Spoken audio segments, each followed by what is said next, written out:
Look, how do I mute? Dudes, how do I mute?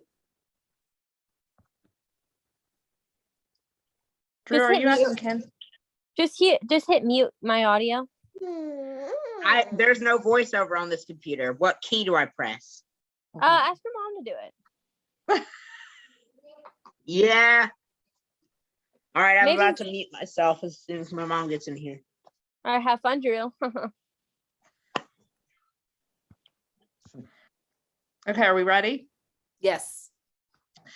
So guys, tonight we have Krystian Leonard here, and she's going to talk to you about building self-confidence and self-acceptance and just give you some tools and some strategies in order to do that.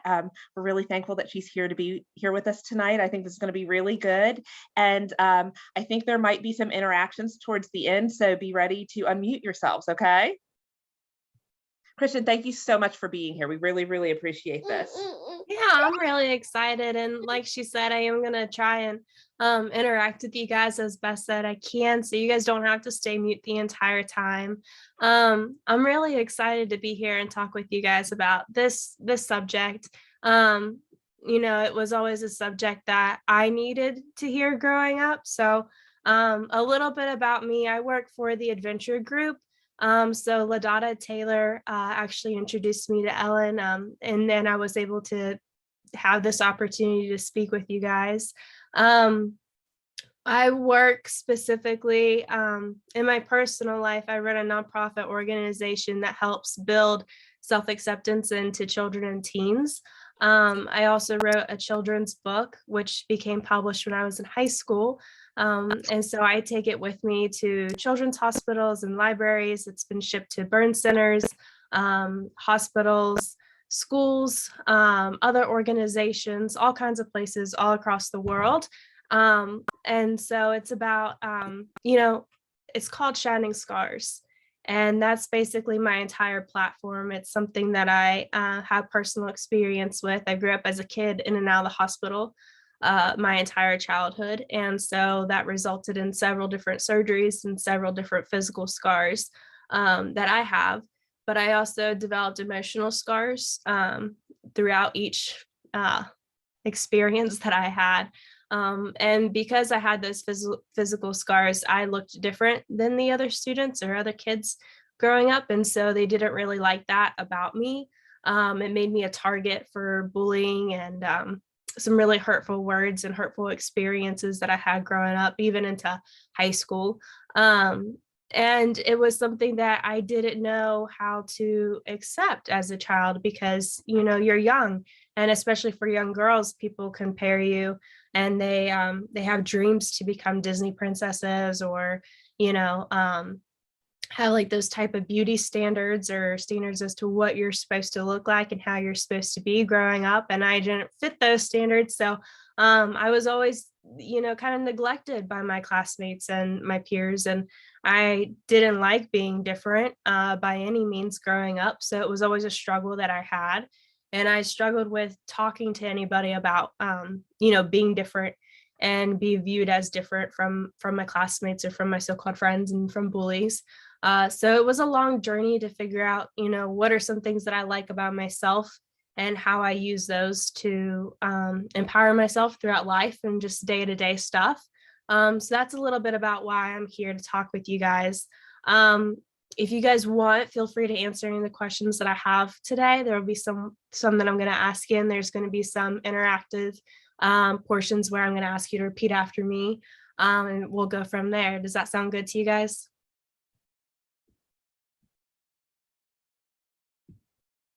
You guys can talk too if you want. Sounds good. They're all muted. Yeah. Okay. Yeah, Am they're I all muted. unmuted? It's okay. You guys will figure it out. And I do apologize. I do have some allergies going on right now.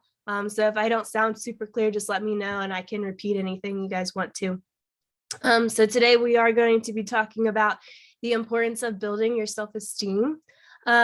And we'll also be reviewing different tactics, is what I like to call them, such as No, never positive mind. affirmations and mindfulness.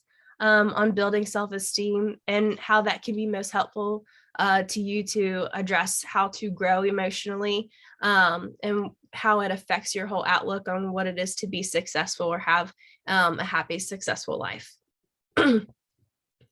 So there is a quote that I do like to share with people whenever I talk about this. It says, self-esteem is as necessary to the spirit as food is to the body.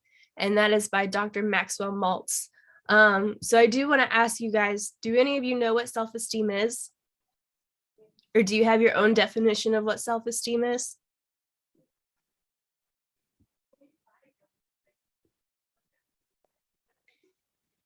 Anybody want to go?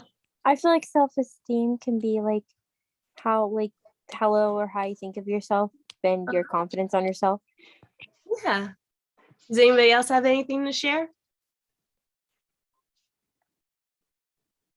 I like that answer. It's how you view yourself. So whenever we are generally speaking, we think of self-esteem as to the extent of which we approve or respect ourselves. It's our own personal evaluation of our own worth, but it may not reflect on our actual talents and abilities. It's strictly just opinionated. It's how we feel about ourselves, right? So your self-esteem is how you feel about yourself. So some things that can, improve your self-esteem is having positive relationships that you develop for yourself. So one thing that I like to talk about is when you view yourself, you think of all the things that you might possibly do incorrectly or things that you're not very good at. And that develops into a personal relationship that you have with yourself.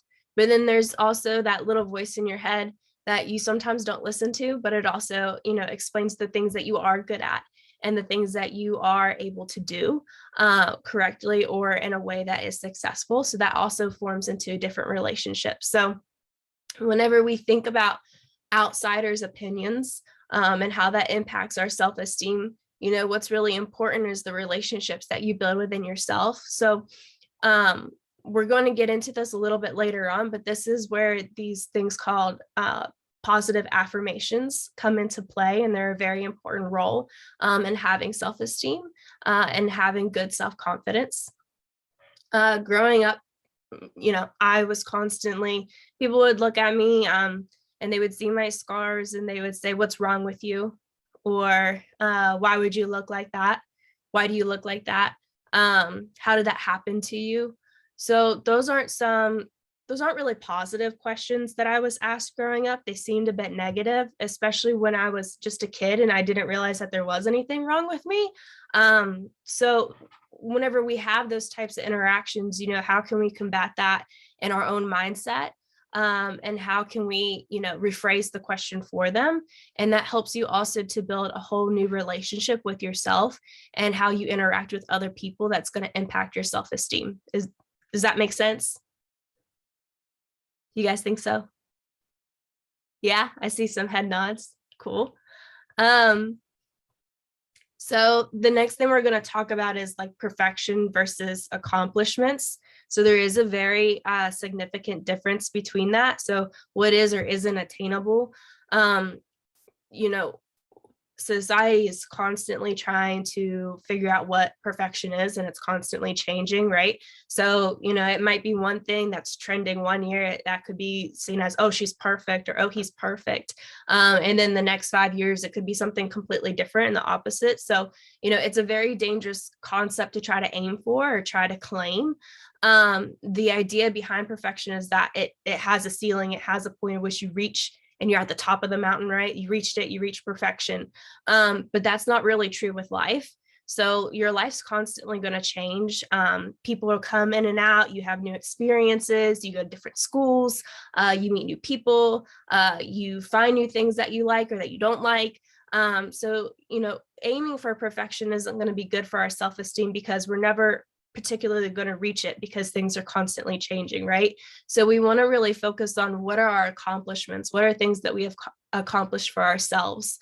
You got to teach yourself and encourage yourself to be proud of your efforts on things. instead of always trying to be number one, or try to excel at everything that you do. Everything's a learning process, right? No one's perfect at anything. But as again, society tries to put you in a box and tries to make you think you have to attain perfection when that's just not true. So your accomplishments or your goals that you're wanting to reach, or you're wanting to change, they can also be referred to as like, what are things that I can improve on? And that sort of recognizes that there's a stop and a start. It values the reflection that you're going to have. It adopts realistic measures of self-compassion, which is something that I think everybody struggles with, including myself. There are some days where I'm like, I wish I was smarter and I could have figured that out way faster. Or, I wish I had listened to this one podcast instead of the other. It would have made my life a lot easier. So you have to teach yourself how to be compassionate and care for yourself. So instead of those negative thoughts that you're constantly stemming in your brain, you need to think, I'm really grateful that now I have a new perspective to look at, or I'm really grateful that I did learn something from this podcast, but I'm going to need to research a little bit more over here to get to my goal. So see everything as an opportunity for an accomplishment rather than just constantly trying to be perfect for other people. Have the knowledge that people make mistakes, and to not give yourself so much grief over it. Just be proud that you were able to experience something or get one step closer to your end game or your goal. So learning that it is an improvement process is really like a key thing to having self-acceptance. So the next thing we're going to talk about is observation. So what is self-reflection and mindfulness? And there's another question I'm going to ask you. Do you guys know what mindfulness is? Does anybody know or have an idea?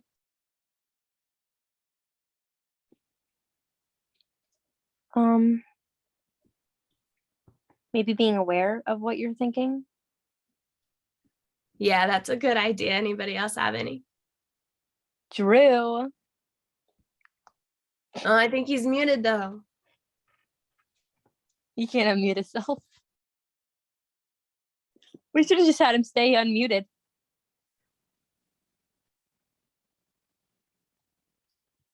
Drew, get your mom to unmute yourself and just leave yourself that way. It's fine.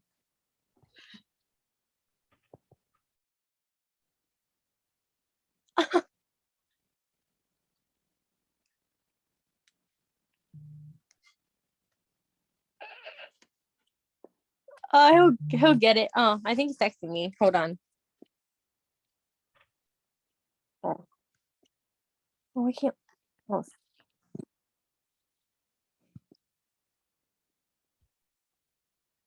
That's okay. Was he able to get a hold of you? Yeah, continue on. We'll be fine. Okay. But again, like with observations, so your observation of yourself is really important. This is where we learn about mindfulness and self-talk, which is a powerful tool that can help us get through challenging situations and create some distance from them too. It can even help us to rewire our brains and how we think, which is actually really cool. So an example of that might be you're always looking at what's wrong with a person or a situation. Right, you're always looking at the negative side of things. You might be beating yourself up on something.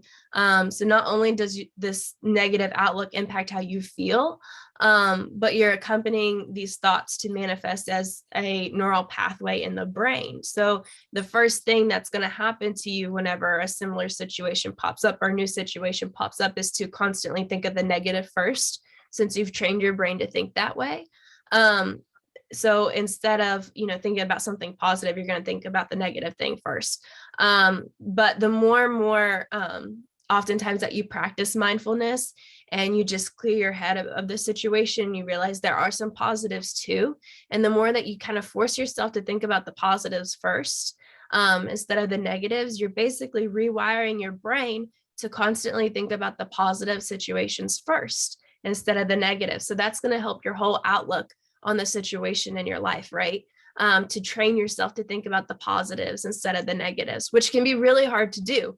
But, you know, whenever we get more into like this whole process in this presentation, I'm going to explain to you some tools that you can use to help yourself. It just is going to take a lot of practice, and nobody's great at it at first, so don't feel discouraged. But eventually you'll be able to get yourself into a spot where that's the way your brain's going to be wired to think, and it's going to help you feel better about any situation that you're going to be in.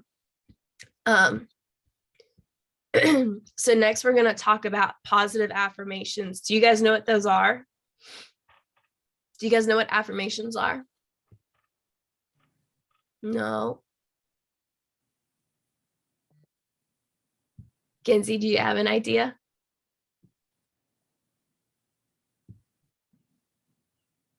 Possibly, maybe. Okay, so positive affirmations. I was sorry, I was still trying to text him to unmute himself. You're Kind of how to fine. do it. Positive affirmations. Do you know what affirmations are? I have literally no clue. You got no clue? Okay, well, this is good. This means that I'm teaching you guys something new today. So for positive affirmations, you got, what are they? How can I use them? When should I use them? And how do they eliminate self-criticism? So those are like some 4 questions I want you guys to think about, and we can go over those questions at the end too, and then we'll review, okay? So affirmations are positive statements that can help you to challenge and overcome self-sabotaging and negative thoughts. So again, I'll repeat that because it's a bit of a mouthful. They're positive statements that can help you to challenge and overcome self-sabotaging and negative thoughts. And when you repeat them often, you start to believe them, and that leads to starting positive changes. So this can help you reframe the way that you talk, the way that you speak to yourself. You know, when I was growing up, I didn't know what positive affirmations were. I actually started using them before I knew what they were, that it was an actual term to go off of. I was 14, and I had just, you know, it was summer. And of course, you know, when you're in a swimsuit or you're in your shorts and tank tops and stuff, my scars are very visible and they're quite large. So people would constantly ask me those 20 questions, how I said before, you know, what's wrong with you? Or how did you get that? Or why do you look that way? Or, you know, those negative, you know, types of questions that I, again, felt uncomfortable answering, or I didn't know how to answer them. And they constantly made me feel bad. They made me feel like I was different in a negative light. But this particular year I went to the pool and of course, you know, I'm already self-conscious of everybody running around and looking at me. I can see their stares. But this little boy came up to me and he looked at the scar on my leg and he was really quiet. And I thought, it's kind of strange. The stranger's kid's up to me and I don't know who he is or where he came from. He's real quiet. And he looked at me. And then he kind of touched the scar on my leg. And then he showed me his scar that he had that was actually quite large. And then he just kind of ran away after that. It was like we had this moment of connection that we both look different. We both have a physical scar, but he ran around fully confident in who he was. It didn't bother him like it bothered me. And I realized at 14 years old, you know, why don't I have the confidence that this little kid does? And it's true, we probably didn't have the same experiences after having those physical scars and with the bullying that I went through and everything. I don't know what his story was.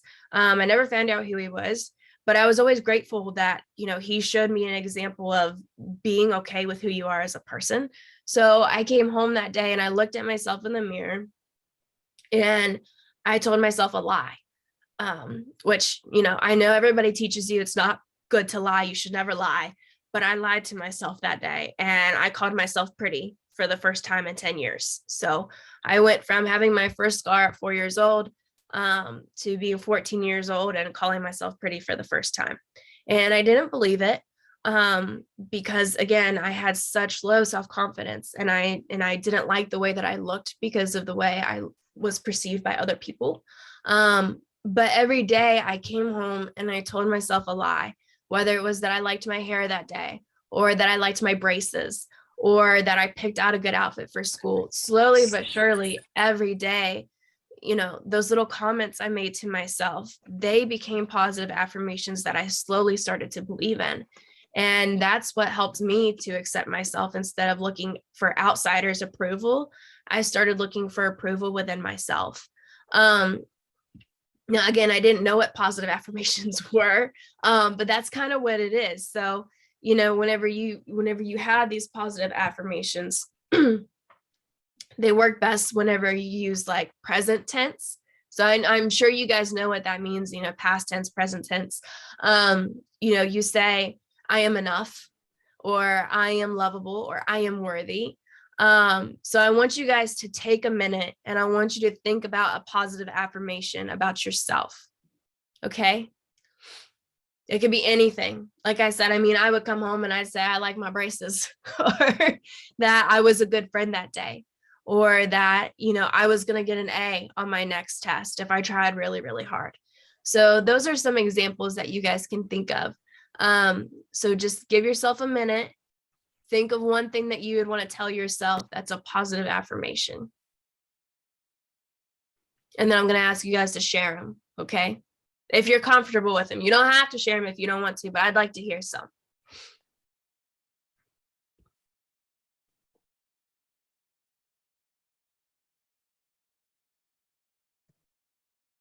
All right, does anybody have one that they want to share? Yes, Yes, Me okay, too. what's yours? I've had a good workout today. You had a good workout today. That's awesome. That's Very super good workout, cool. actually. That's great. Who else?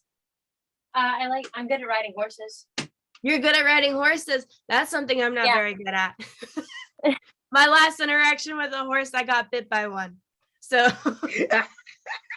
it's true. It's true. That's a great affirmation. Does anybody else have any other ones they want to share?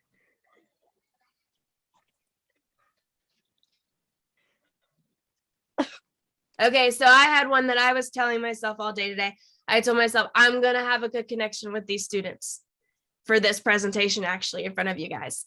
That was my positive affirmation. I kept repeating it to myself over and over and over again because I was really excited to talk to you guys, but I also knew I was feeling kind of under the weather. So I was a little bit nervous, but I continued to tell myself all day today, you know, it's going to be good. It's going to be a good presentation. I'm going to have a connection with these kids.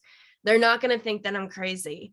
Those are all forms of positive affirmations. So they work best whenever you repeat them to yourself several times a day.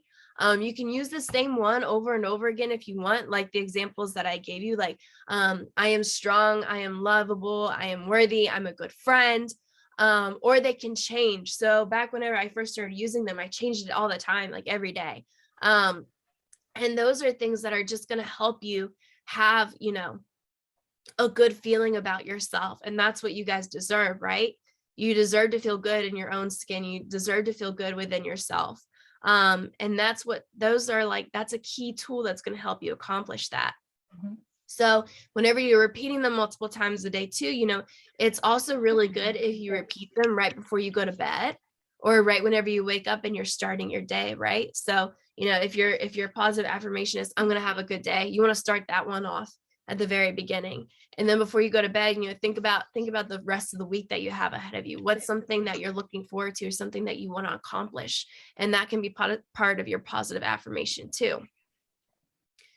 So let's see here. So you can also, you know, this is something that I don't want you guys to forget either. So whenever you're talking about these positive affirmations and how you're going to loop them into what you want to accomplish and what you want to do for either the rest of the week or the year or your entire life, whatever it is, you know, you got to set those realistic expectations, right? We don't want to overshoot and then be super discouraged whenever something doesn't work out and you're like, my positive affirmations don't work. I'm going to quit saying them. I'm going to quit using them. No, you got to keep using them no matter what.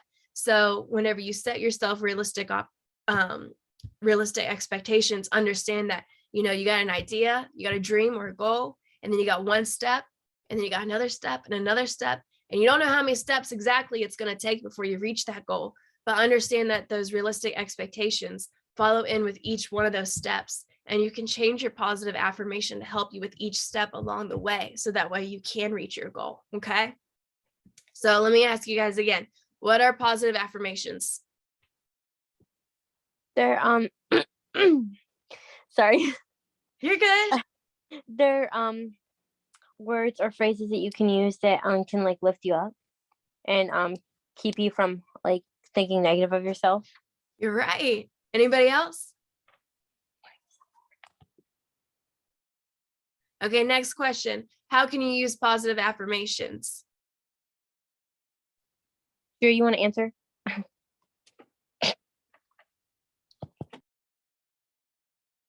I'll do it. You can like wake up every morning and say you're gonna have a good day. You can go to bed every night and say you're gonna have a good sleep. Yep. When do you think you should use them the most? Do you have an idea about that one? Well, I think that you can use them. I think you should use them all the time and every time. You are totally right. And then last but not least, how are they going to help you eliminate self-criticism? They can make you feel good about yourself and make you realize that you're actually something. Yeah, that you're actually worthy of what? Compliments, good feelings, self-acceptance, understanding that your true worth and value comes from who? Me. Yeah, yourself. It doesn't come from anybody else. You know, your self-worth is solely determined on how you view yourself. How do you feel about yourself? So those positive affirmations, that's that reminder, right? So our last topic that we're going to talk about is mindfulness. And I know I asked you guys what you thought mindfulness was in the beginning, so we're going to go a little bit into that.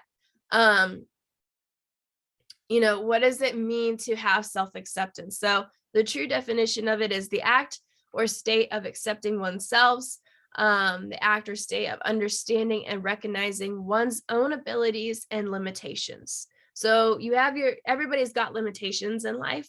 You know, I don't know everything under the sun. I haven't read all the books. I haven't, taken every class in the world. I'm not good at sports. I have that limitation going for me.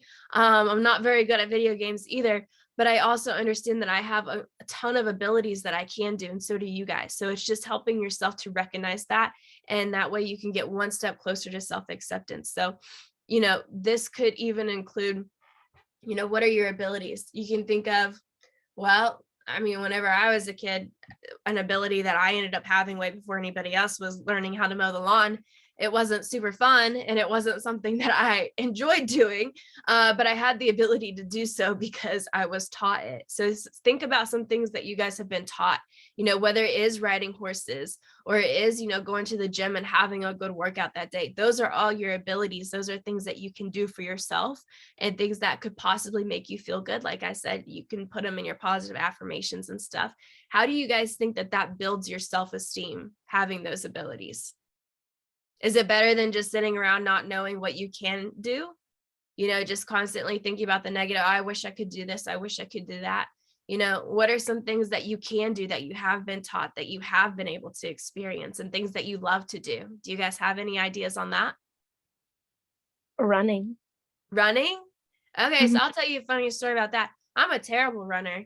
I'm not very good at it. I actually got an injury from it last year, but I slowly started to like running. And that was something that I constantly put it off for years and years and years of my life. I didn't think I was going to be any good at it, so I didn't want to try it. And then once I tried it, it took a couple months, but then I realized that I did really like it. What's another one that you may have? Well, I don't know where Drew went. Drew said I can sing anyway. I don't believe it for 5 seconds. He can what? Drew said that I can sing, but I don't believe it for 5 seconds. You can sing. That's something I've never been able to do very well. My mom always wanted me to be a singer. I was more of a dancer. I wish you I can could sing. That is amazing. I wish I could dance. Sorry about that. Everybody can dance. Believe me, everybody can dance. Drew, did I you said say I'm good at history. I was muted. You're good at history? That's awesome. My dad's really good at history. He likes history a lot. I was more of a science person. But history is really, really important. Hey, I'm a science geek too. Are you? That's awesome. See, my positive affirmations are working for today. I'm finding little connections with you guys, whether it's the running or it's the science. I like it. I'll stick to language arts. What is it? I said I'll stick to language arts and writing. Language arts and writing. Well, I also have that connection with you. I like writing too, and I like reading. So let's talk a little bit more about, having self-acceptance and your self-worth, right? So your self-worth is the recognition that you are a valuable human being who is worthy of love. Now, do you guys think that you have self-worth? And if you don't want to answer, that's okay. But it's just an open question. Do you guys think that you have self-worth? I think so. Yeah. Yes. Yeah. Well, you guys are awesome then, because it took me a long, long time to think that I have self-worth. I was a very, very sad kid all growing up because I constantly looked for the approval or the acceptance of other people. So I didn't think that I was valuable. I didn't think that I have self-worth. So you guys are an inspiration for having that recognition at your age. And I'm very proud of you guys for that. I have scars on my body too, and every time I wear a bathing suit, they all show. Yep. That's something that it took me a long time to get used to. Even when I started the positive affirmations and stuff, I didn't feel comfortable in a swimsuit till I was almost 20 years old. Even now and then, I get a little self-conscious about it. I do. In my opinion, I like scars because they show what you've been managed to accomplish through. Yep, you're right. And I'll talk to you guys a little bit about my nonprofit and about Shining Scars and what I do with that at the end. But I want to get through this stuff first, because I know you guys are probably like, oh man, she's already wasting a bunch of my time. And I want to get you guys out of here as soon as possible. I don't know what your other plans are. But whenever we talk about self-worth and recognizing that, what are some exercises that you guys can use or that you guys could do whenever you're feeling like, you're not worthy enough? Do you guys have any ideas? Are there any things or any activities that you guys like to do to remind yourself of your self-worth? Meditation. That's a good one. I'm not very good at meditating. I'll be completely honest with you. You just got to let your mind go. For a very long time. Yes. I'm a fidgety person though, so I fidget a lot. Yeah, well, just do it before you go to bed. It'll help you sleep. Yeah, I'll try that. I'll have to try that. I haven't tried it before bed before, so I need to try that. Is there anything else? When you're laying in your bed, just do it. Okay, I'll try it tonight. It'll be my first night trying it. Are there any other things that you guys like to do to remind yourself of self-worth? So I like to reflect. So that kind of is a little branch off of meditation. With meditation, you're trying to let everything go and really focus on the present moment. But what I like to do is I like to reflect. So I've been talking about self-acceptance and, running my nonprofit for 10 years now. I'm getting older. And I like to reflect on where I started out, because when I first started talking about this and in my own scars and my own story, when I said I wanted to create a nonprofit organization, even the ones that were closest to me, they said, you won't be successful at it. Or you don't know what you're doing, or you don't have any help. So it was kind of like everybody around me was trying to discourage me a lot. And whenever I wrote my children's book and I told the people that I was close with, my parents, I said, I'm going to get my book published. They said, you can't do that. Or, no one's going to publish your book. You're 14, 15 years old. What are you doing? And I was like, no, I can do it. And they didn't understand where I was coming from or how focused I was on getting these, accomplishments set for myself. And so when I was constantly trying to create Shining Scars and create my message and what I wanted it to be, I had people constantly telling me, no, I couldn't do it, or I was too young, or that I didn't know what I was doing, or, there's not enough resources out there to help me. When really it was just, I had to believe in myself. And because I believed in myself and I chose my own mindset over everybody else's, that's the only reason why I'm here talking to you guys. That's the only reason why I have the job that I have today, and that I was able to get my book published and stuff, because I listened to myself. And so I like to reflect whenever I'm feeling a little down about myself or when I feel discouraged. And I reflect on that, teenager who was so stubborn about her dreams and what she wanted to do or accomplish, that she didn't listen to the outside voices, that she listened to her own. And that helps me remember my self-worth. So it can be anything. You can reflect, you can meditate, you can use those positive affirmations. You can think about your past experiences, or you can even think about your future. Is constantly beating yourself up over something, is that going to help you accomplish your goals or your dreams? It probably isn't. So that's that quick switch of your mindset. And it's not always going to be easy to do. And sometimes you're going to have to rely on other people to help you through it. But that's why you have your friends or your teachers or your family, the people who really care about you and who love you and want to see you happy and successful. That's whenever you lean onto them and you recognize that in your mindfulness. Whenever we also go into mindfulness, we have positive communication, which we went through. That can be constructive, effective, supportive, all with good emotions, that type of communication. So these characteristics, they can be regarded as like constituent features of positive communication, right? So the components of positive communication, they include positive intentionality. So you got to be intentional about what you're saying. You have to have initiative. So understanding that things aren't really going to get started until you're part of the conversation, or that you're going to start the conversation itself, and feeling confident in that. Adaptation. So you're going to have to adapt or change or evolve your communication process. Like how we talked earlier, your brain might be going towards that negative mindset right away about a situation or a person. But remember, we're going to try and train our brain to look in the positive sides of things. Empathetic listening. Do you guys know what that is? Do you guys know what empathy is? I hope so. It's when you have feeling for someone or understand what they're going through. Yeah. So you're going to be empathetic. You're going to be a good listener. You're going to listen to the other person that's in that It's basically reflecting the saying, walk in their own shoes, or walk a mile in their own shoes. Yep.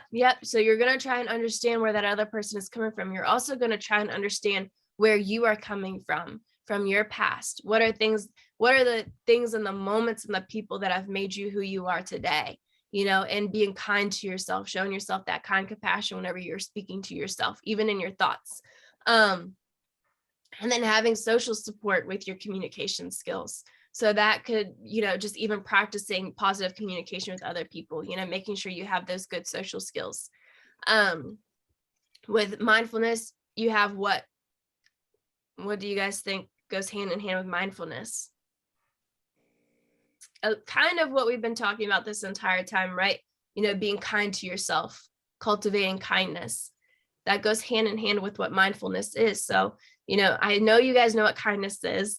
It's a behavior, right, that are marked by acts of generosity, of being considerate, having concern for others.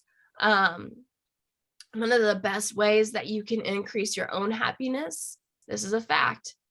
One of the best ways to increase your own happiness is to do things that make other people happy. Now, how many of you guys believe that? I do. You do? I definitely believe it's true. You believe it's true? Yep. Did you know that is a fact? I found it. And it always makes me feel better. I keep these little motivational cards in my purse all the time. And I also keep a little baggie of dog treats too in my purse of all time, in case I meet a dog on a walk, or, someone has like a service animal or something, then I can give them a treat after I ask. Obviously, I don't just randomly go up to people's dogs and start handing them things. Or I give those little motivational cards just to make somebody else's day a little happier, giving them a little sunshine, because I know how much I would appreciate that. And it makes me feel good seeing them smile, or it makes me feel good whenever they give me a hug afterwards, whether it's a family member or a friend. So there are countless studies that show that, generosity and kindness, it's linked to, greater life satisfaction. You have a much happier life whenever you're able to make others around you happy. It also increases the amount of strong relationships that you have. And it's better for your mental and your physical health too. It is. And it's also a proven fact that generous people even live longer. So always be kind. Remember that if you want to live a long, happy life, be kind to people, but most importantly, be kind to yourself. Whenever we go about the whole self-esteem issue, it's a fundamental human need, right? So it makes us better able to cope whenever life gets difficult or whenever we're faced with difficult situations. The best practices that you can have to build self-esteem are called the 6 pillars.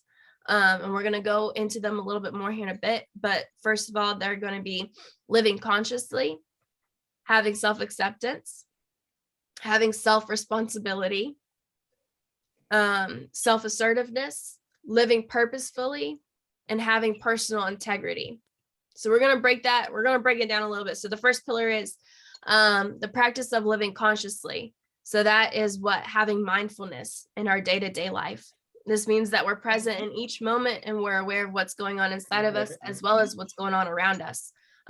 This pillar I actually struggle with a lot myself too. Sometimes I internalize things too much and I get too much in my head that I'm not aware of the people around me or how they're feeling or what the situation really is. And it takes me a minute to have that extra energy or effort to realize, those around me, make sure that they're okay too, and that they're in a good environment or that they're safe and healthy. We don't ignore information that we don't like, and we pay attention to our emotions. So this is really, really important to live consciously. You have to understand how you're feeling in each moment of the day. It sounds exhausting, but it's actually easier than what you think it is. So you guys obviously know whenever a situation makes you feel bad, right? Yes. Yeah. And whenever something makes you feel good and you recognize the differences, or whenever you feel scared or whenever you feel nervous or whenever you feel, excited about something, those are all, realizing how you're feeling. And that's the first pillar, is living consciously. Your second is self-acceptance, which is what we're going to be working on, right? Every day, accepting ourselves. But you guys are already way ahead of me at your age, because you guys already recognize your self-worth. So you guys are on the right track. That means that we accept ourselves unconditionally. We are compassionate towards ourselves, even when we don't admire our own feelings or decisions. So these factors do not change our respect for ourselves. Your self-responsibility. I'm sure that's something that your parents are constantly telling you have responsibilities, right? Do you guys have responsibilities? Yeah. Yeah. Yeah. Is that like a form of chores, or what are your responsibilities? I have self-responsibilities and chores responsibilities. Okay. What are some self-responsibilities that you have? Well, just for me anyway. Uh-huh. Some examples can make sure I study for stuff, and other examples could mean that I know what I'm worth all the time too, because it's bad if I don't. Mm-hmm.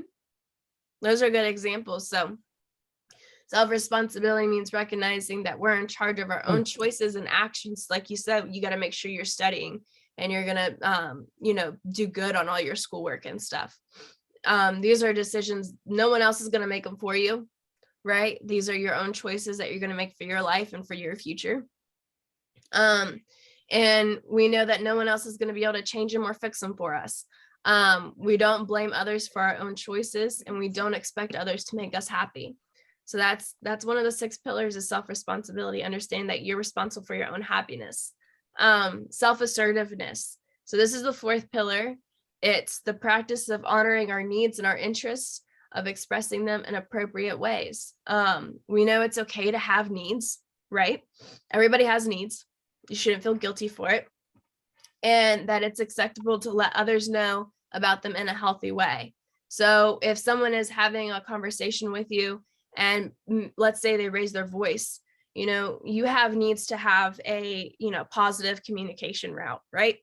One of your needs is to not be yelled at or to have a voice raised at you whenever you're trying to have a mature conversation.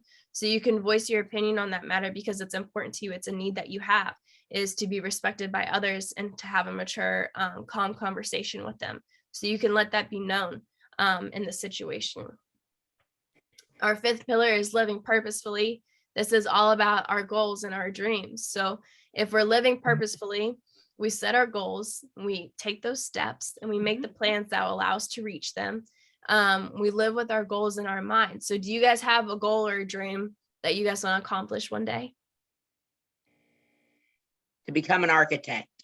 To become an architect. That's so cool. To become a vet. To become a vet? Oh my gosh, that's super cool too. You guys got good dreams and goals. Animals are my most favorite thing ever. Ever. That's Drew says I'm too sensitive about animals. I don't think anybody can be too sensitive about animals. Yeah, Drew. You have a good Well, heart. I've always been more on the creative side. So Oh, then we're creative side. Okay. Well, that's good. You guys balance each other out then.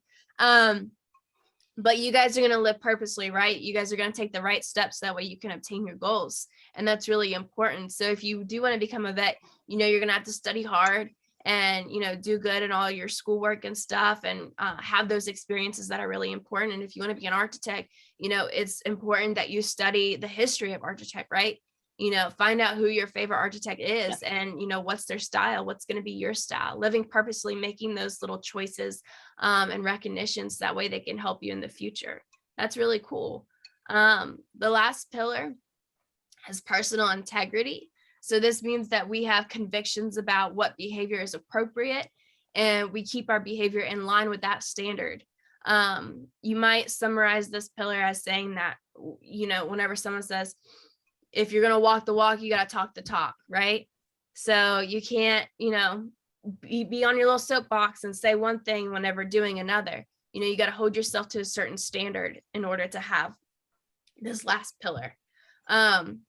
But the two main components that I want you guys to remember from this is self-efficiency, which is confidence in our ability to cope with life's changes, and your self-respect, which is believing that we are deserving of happiness, achievement, and love. So if we have self-esteem, we are confident in our abilities, and we feel that we deserve happiness.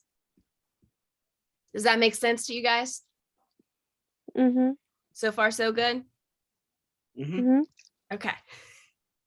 So let's go ahead and review today. So what is self-esteem and where does it come from? Drew, I already answered. Your turn.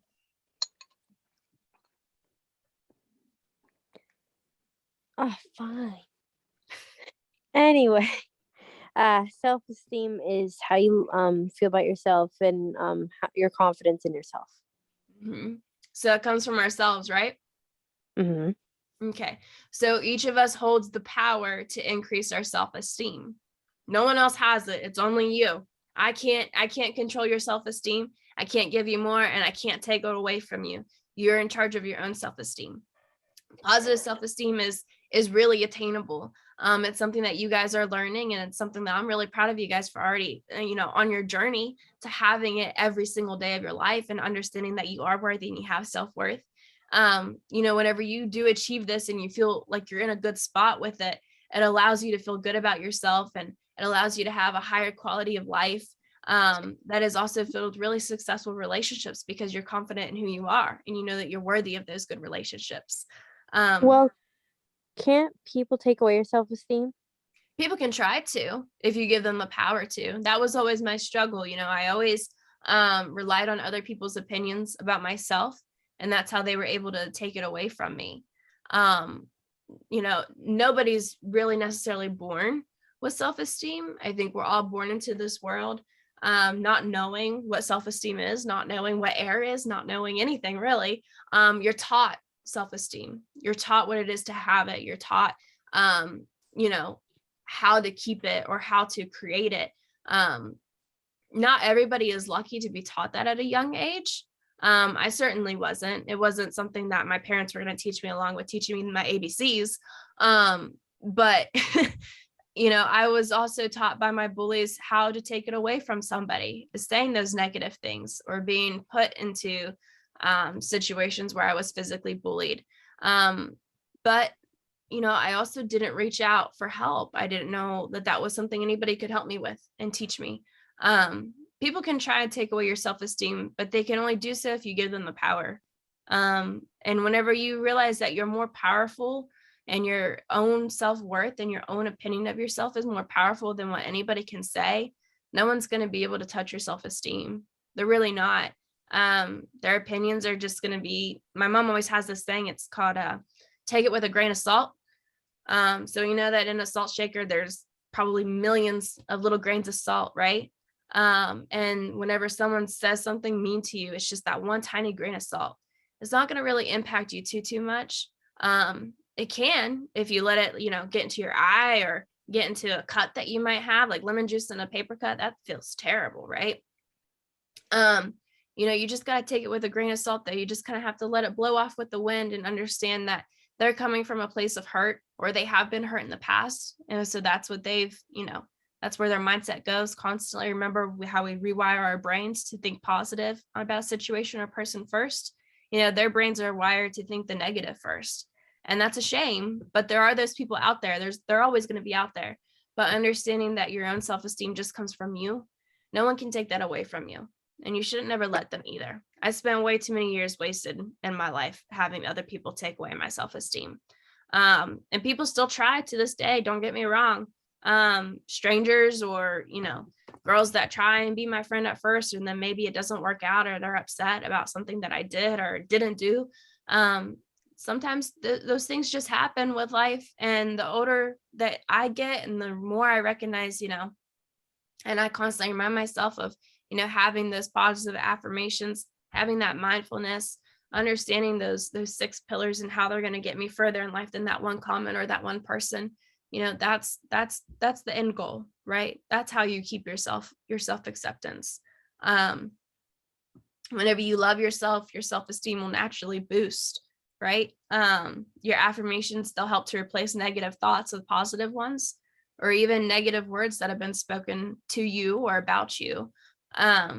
They harness the mind's power by directing your intentions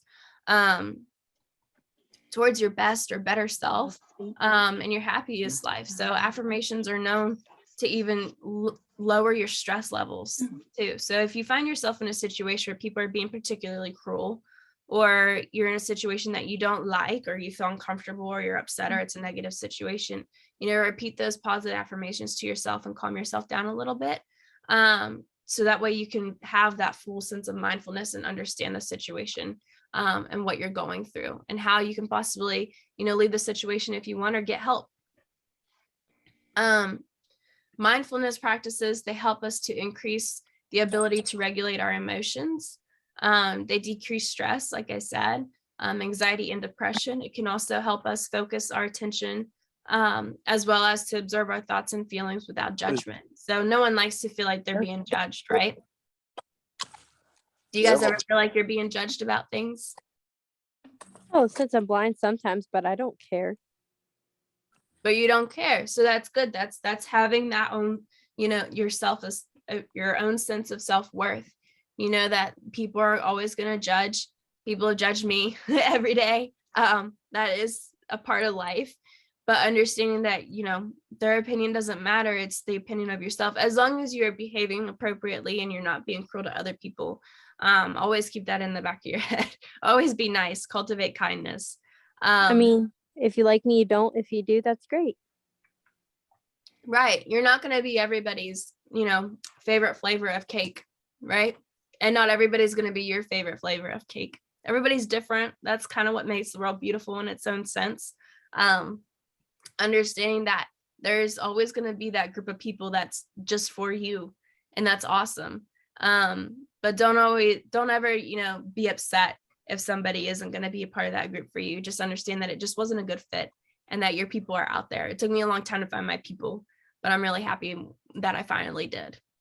I hope it's vanilla cake. Vanilla cake? Mm-hmm. You want my favorite flavor to be vanilla cake? What? Is that what you're asking me? You want my favorite cake flavor to be vanilla? I don't care. You don't care? My favorite flavor is actually lemon. Okay, that's not bad though. I just like to suck on lemons. You do? That's so funny. They're sour. I love lemon cake and lemon muffins and pastries and all that good stuff. That's all my favorite. But that's kind of what I have so far for you guys about, building self-confidence. I hope you guys can use those tools.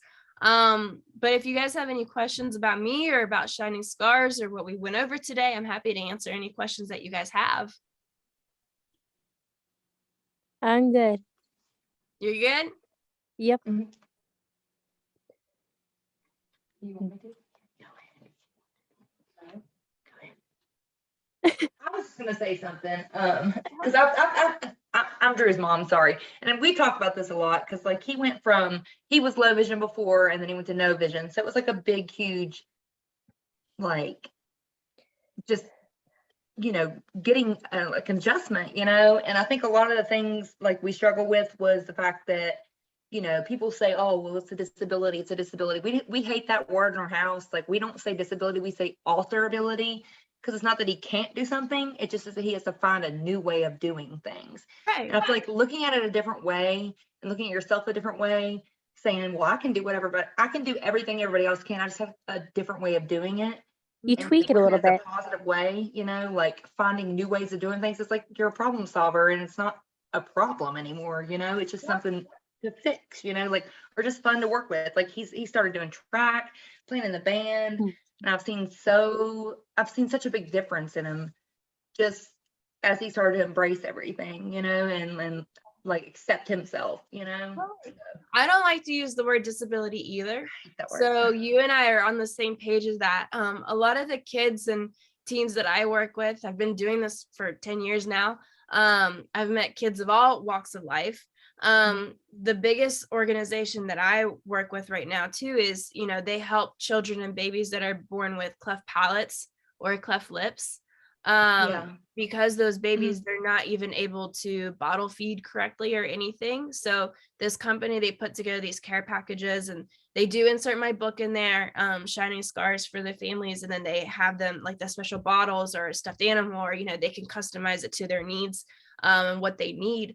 And with those parents, when I speak to them or whenever they ask me questions and stuff, how their kid's going to grow up, they're like, we don't want our kid to think that they're disabled or that they did have a disability or that, we don't have the money right now to fix their disability. What can we do to change? And I'm like, you just got to change your mindset of it. And like how you said with him, you just got to find a different way to do the same thing everybody else is doing. One of the greatest lessons that I learned from somebody was my mom. And she said, there's always 3 ways to do something. There is nothing in this world that, is done only one way. There's at least 3 ways to do something. And you have to find the way that's going to best benefit you and best benefit the situation that you're in. And it can be intimidating.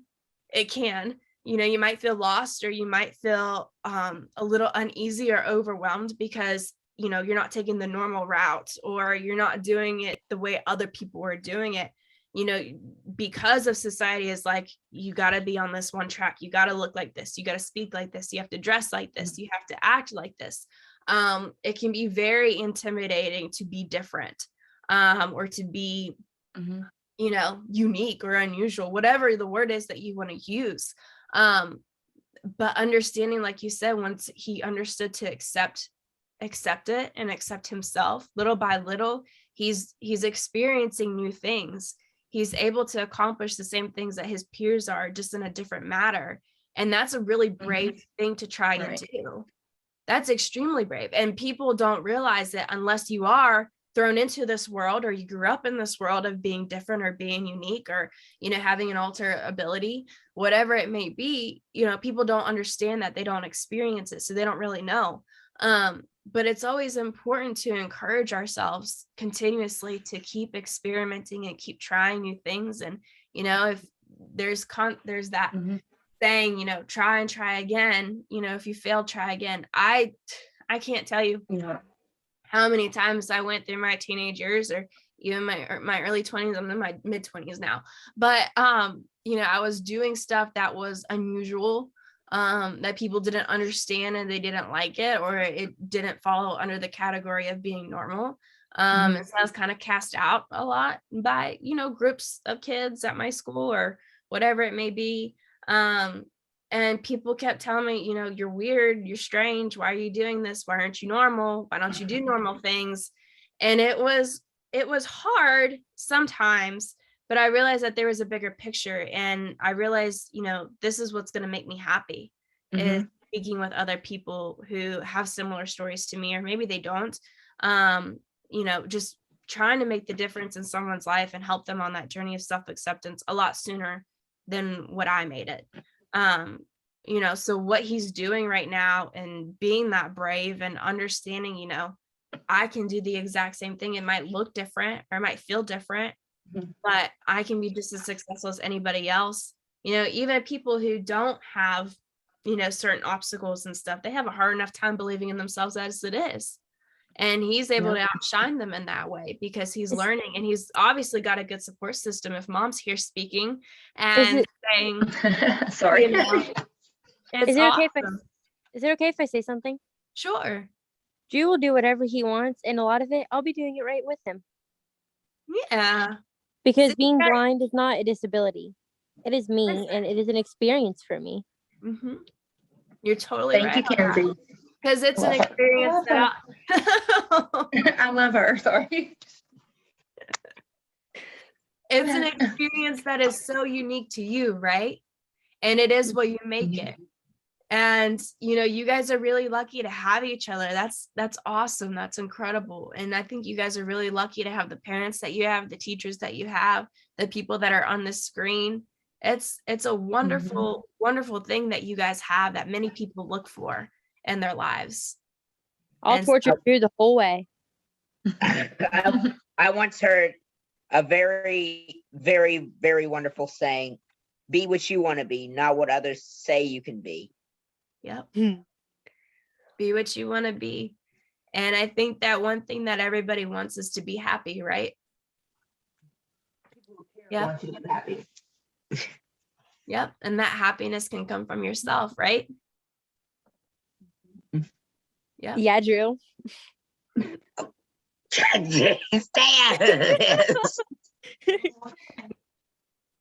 guys are awesome. You guys are awesome. I've loved this. I've loved talking with you guys. Does anybody have any other questions? Mm-mm. No? No. You guys sure? I'm positive. Thank you. Positive. Don't copy me, Drew. Come on. Thank you so much. That was really, really great. Yes, thank you. I know we only had a couple talkers, but I think there's a few others back there that are really listening and taking all this in. So this was really, really great. Well, thank Well, you for having me. Thank you. I loved it. Thank you. Thank you. Thank you so Thank much you. for this. Hey, Drew, Thank call you. me. Bye-bye. Okay. 8:06 Bye. p.m. Two notifications. Hey, Paul.